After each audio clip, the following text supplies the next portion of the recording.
Bonjour à tous et bienvenue sur la chaîne d'Headphone. Aujourd'hui, nous allons effectuer la réparation de la vitre uniquement sur l'iPhone XS Max. Vous voyez, la vitre est brisée, mais on a notre LCD qui fonctionne parfaitement bien. Mais par contre, quelques zones de notre tactile qui ne fonctionnent pas, notamment la partie basse.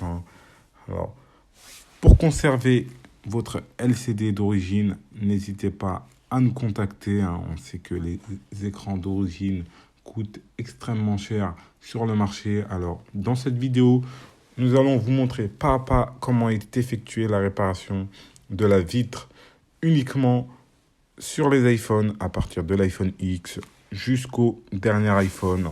On a plusieurs possibilités. Le remplacement de la vitre uniquement dans le cas où notre tactile fonctionnerait parfaitement, ou la vitre et notre tactile dans le cas où on aurait des dysfonctionnalités dans certaines zones de notre tactile, ce qui est notre cas pour cette vidéo-là.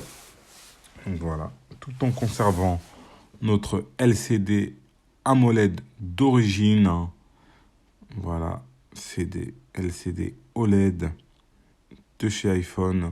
Nous allons vous montrer pas à pas comment est effectuée cette réparation. On éteint le téléphone et ensuite on va retirer le bloc écran afin de dissocier la vitre de notre LCD. Donc voici notre bloc écran de retirer. On a effectué une petite marque, on a marqué un T tactile.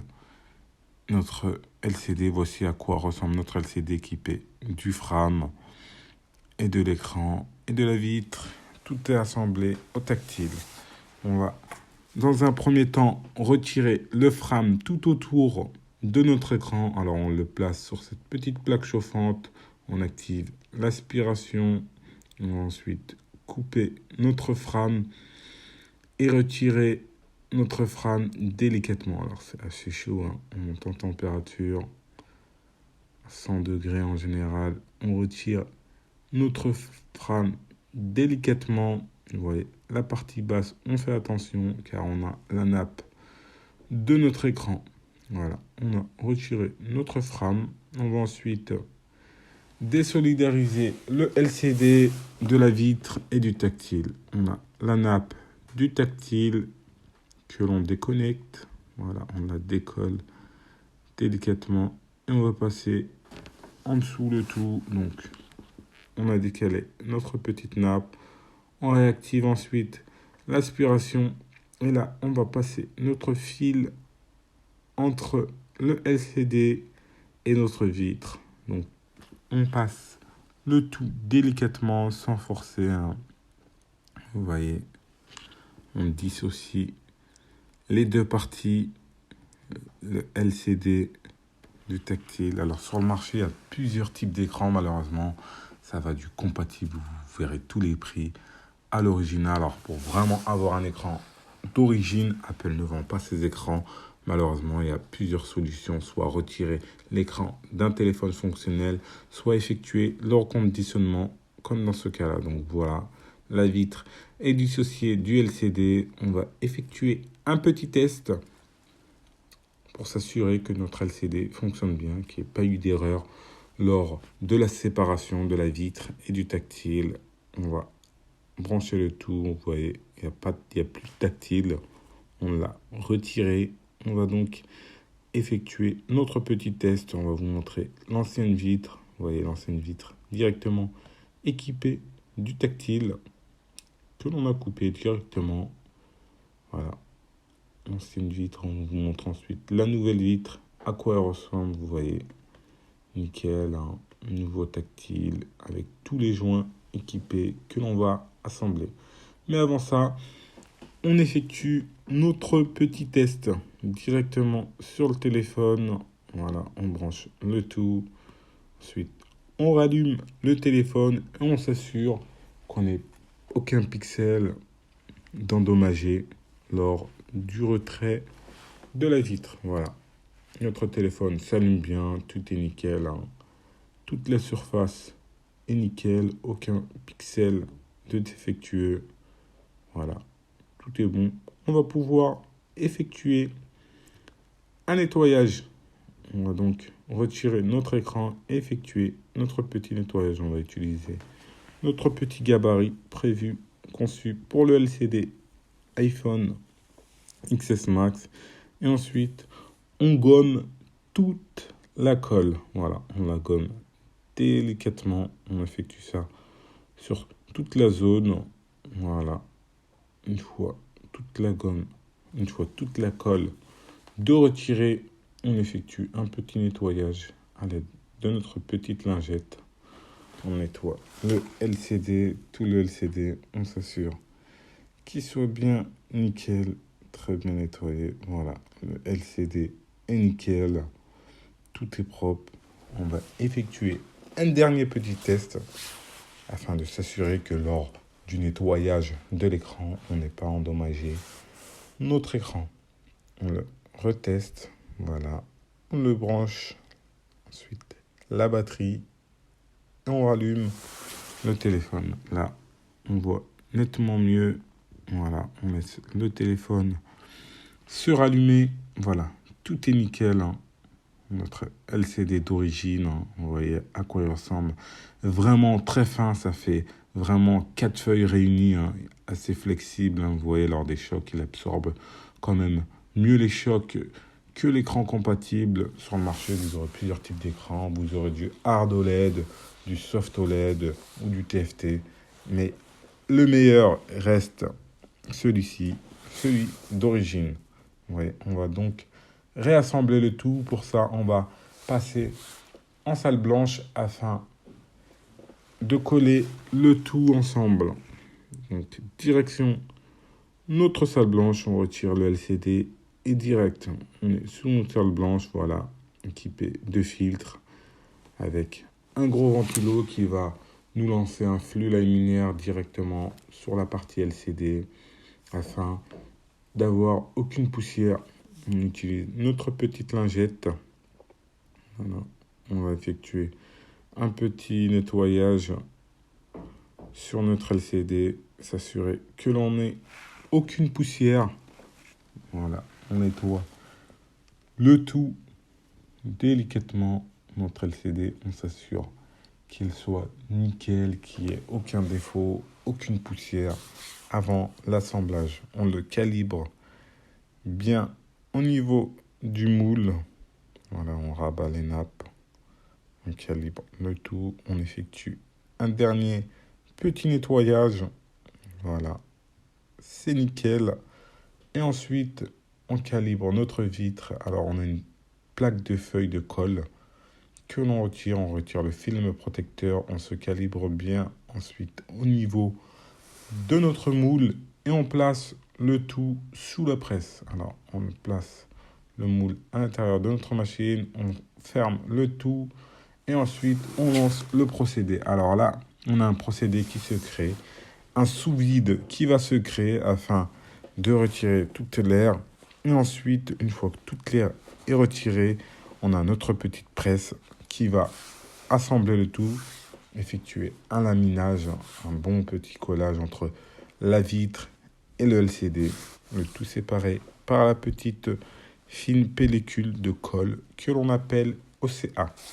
Voilà, le processus est terminé. Voilà, tout est nickel, bien assemblé. On va donc ressouder la nappe de notre tactile. On retire les petits films protecteurs. On rabat délicatement la nappe du tactile. Voilà, on la rabat. C'est nickel. Voilà.